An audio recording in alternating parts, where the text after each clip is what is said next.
narasumber yang pada hari ini akan menjadi narasumber.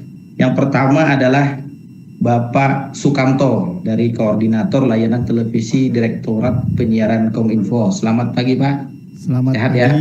Pak Nasruddin. Assalamualaikum warahmatullahi wabarakatuh.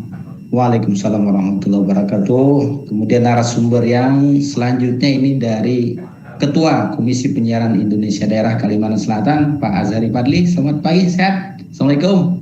Waalaikumsalam, selamat pagi Pak Nazarudin dan salam untuk semua yang menjadi peserta pada hari ini.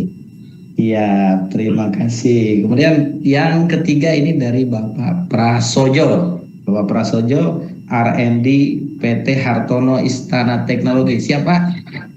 Assalamualaikum. Waalaikumsalam warahmatullahi wabarakatuh. Siapa? Alhamdulillah. Ini para narasumber sudah siap semua dengan materi-materinya yang keren-keren tentunya. Pada sesi hari ini saya serahkan pertama pada Bapak Sukamto, kepada beliau kami persilakan.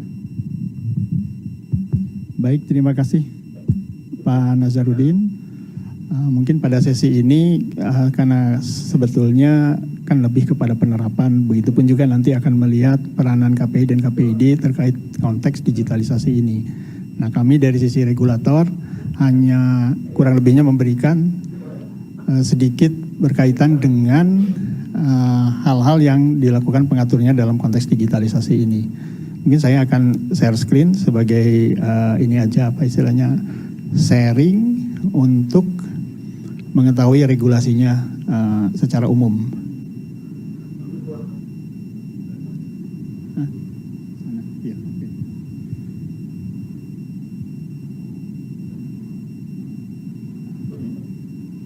Udah di sana, oke.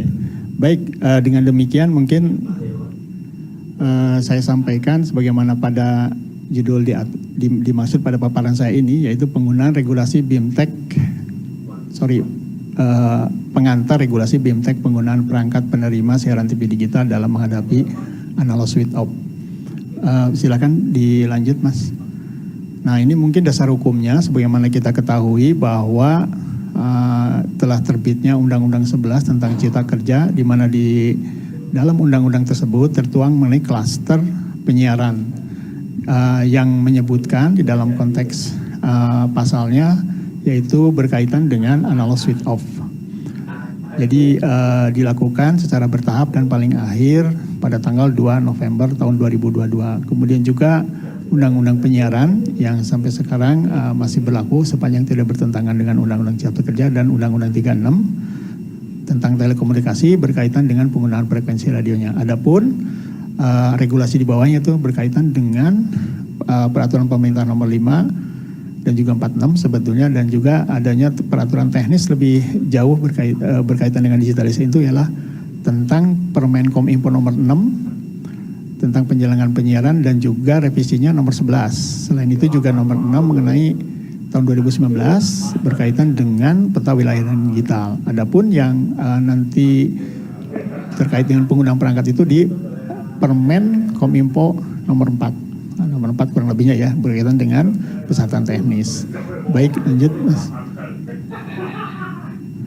Nah, ini saya hanya memberikan sedikit gambaran aja bahwa ASO itu tidak hanya terjadi di Indonesia, bahkan Indonesia ini sebenarnya negara yang cukup terlambat. Kita lihat di ASEAN pada tahun 2020 sebetulnya milestone-nya itu.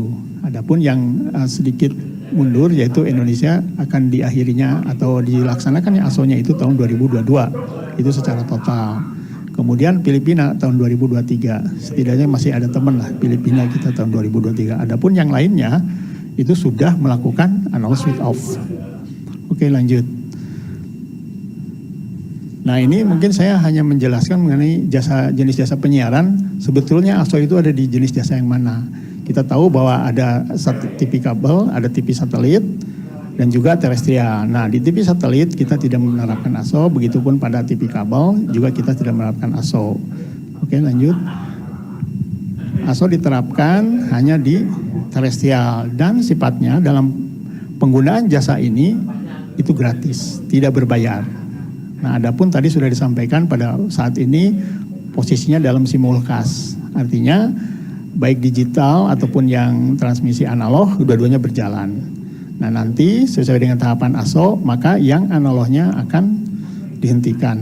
Nah tinggal beralih, makanya dikenal juga dengan DSO, Digital Switch Over. Jadi continuity atau sustainability jasa Japena itu masih tetap dilanjutkan. Oke, lanjut Mas. Ini saya hanya menjelaskan dalam konteks penerimaan sinyal ya, penerimaan sinyal digital. Kita lihat bahwa di sini dari pemancar khususnya, dan kita menggunakan settingnya itu untuk di PBT2 yang saat ini yaitu dengan settingan fixed rooftop. Artinya bukan untuk yang mobile. Nah, di dalam gambar dimaksud dapat dilihat bahwa dari posisi pemancar sepanjang tercover oleh yang warnanya abu-abu ya, itu masih bisa menerima. Nah, ASO ini lebih diarahkan kepada semua sinyal analog yang harus di-cover oleh sinyal digital. Adapun yang misalnya yang blank spot sebelah kirinya ya, ataupun sebelah kanannya itu, kalau sebelah kanannya itu karena terhalang bukit, jadi memang tidak bisa diterima sinyalnya. Nah kalau yang sebelah kirinya itu kita lihat ketika analog ini memang dia blank spot, dengan demikian juga bukan menjadi ranah ASO. Nah jadi masih tetap blank spot, kecuali nanti dalam perkembangannya kita akan melakukan pembangunan lebih jauh. Oke lanjut.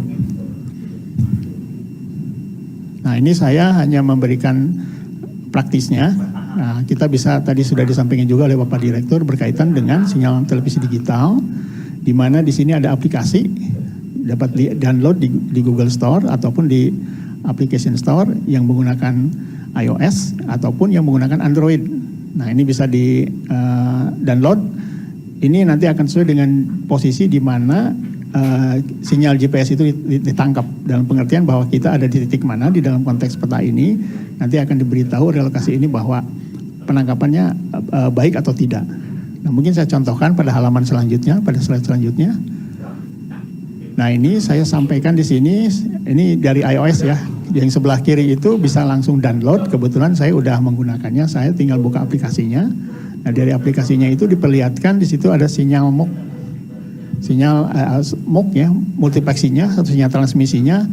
Dalam hal ini Metro yang saya tunjukkan yang ada di area Bandung. Nah itu bisa diklik, nanti yang sebelah kanannya itu menunjukkan bahwa sinyal tersebut bisa ditangkap. Dengan demikian apa yang disalurkan oleh multiplex penyelenggara MUX Metro ini, semua siarannya bisa ditangkap di posisi kita berada. Oke lanjut. Nah selain itu juga ada MUX lainnya yang dapat kita cek penerimaan sinyalnya. Nah di sisi lain juga kita bisa melihat program siaran yang disalurkan oleh MUX dimaksud. Nah kita bisa lihat bahwa di kurang lebih di Jawa Barat itu, atau di Bandung ya, di Bandung itu kurang lebihnya ada 24 penyiaran program siaran. Oke lanjut.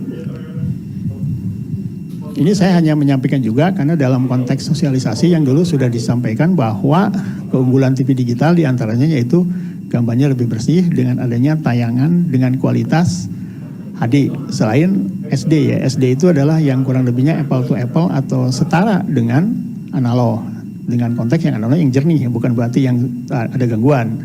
Nah SD ini setara dalam konteks digital, tapi yang lebih bagus lagi kualitasnya HD, yang high definitionnya. Kemudian tadi suara yang sudah disampaikan juga oleh Pak Direktur mengenai kejernihannya, serta banyak mode suara yang disajikan selain stereo dan mono juga yang surroundnya.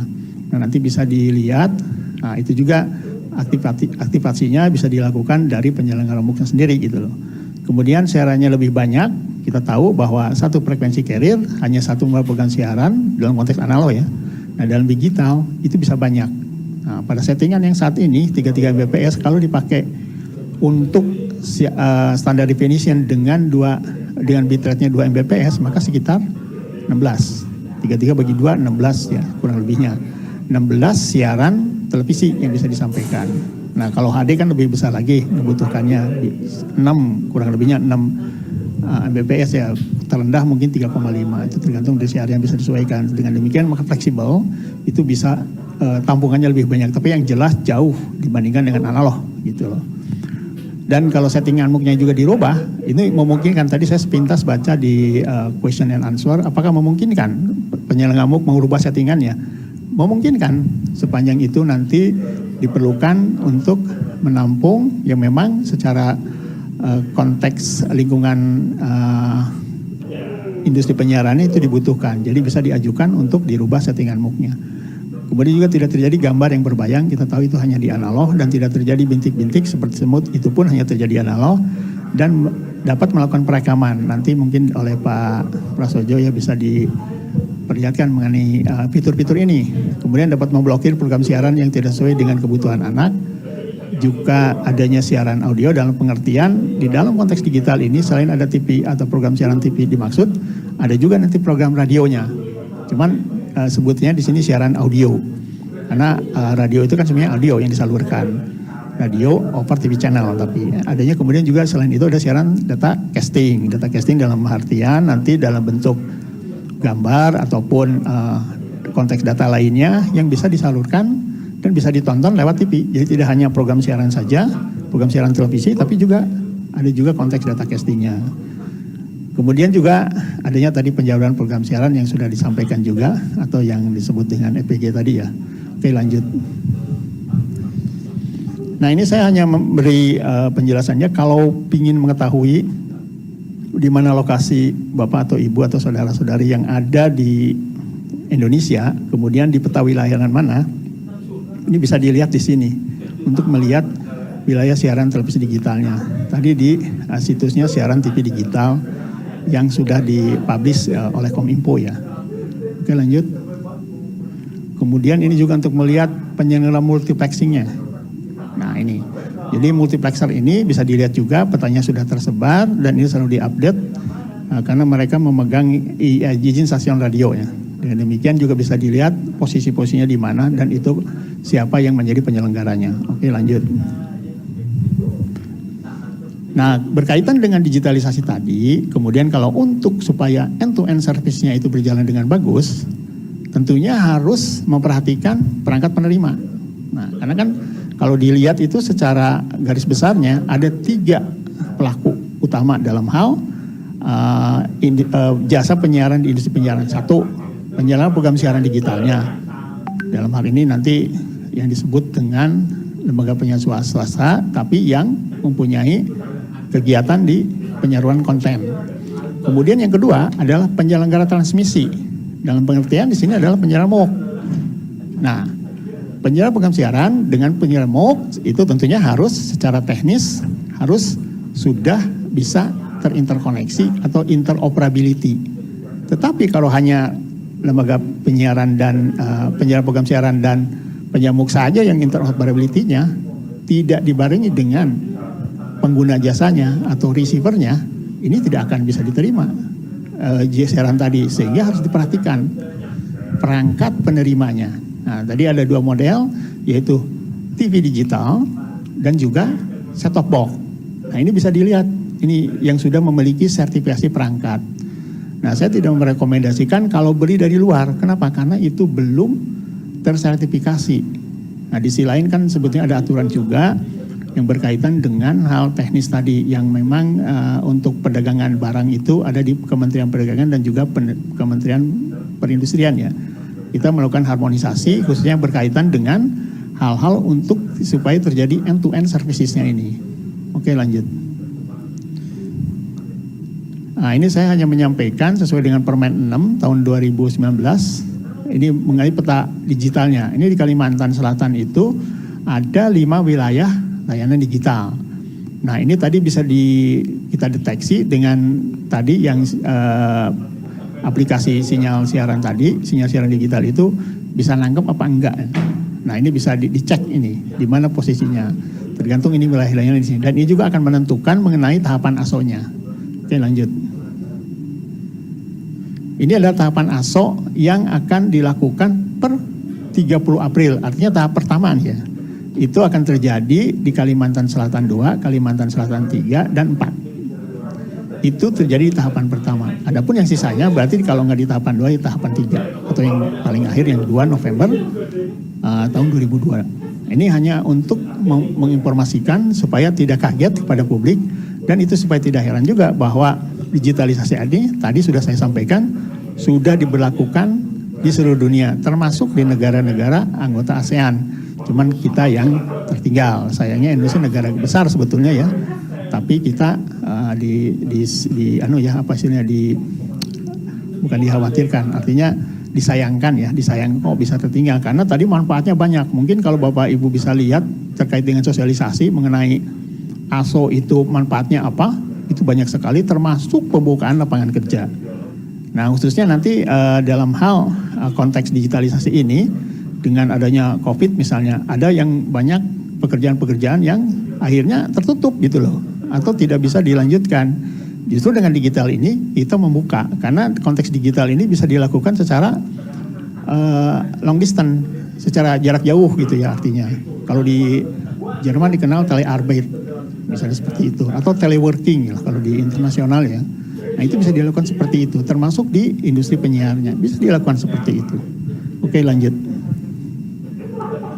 Nah saya kira itu yang dapat saya sampaikan. Saya ucapkan terima kasih. Nanti kita bisa dilanjut dengan diskusi ya atau tanya jawab untuk lebih memperjelas informasi berkaitan dengan digital ini. Demikian saya kembalikan kepada Pak Nasruddin sebagai moderator. Terima kasih Pak Izin. Ya, terima kasih Bapak Sukramto atas penjelasannya.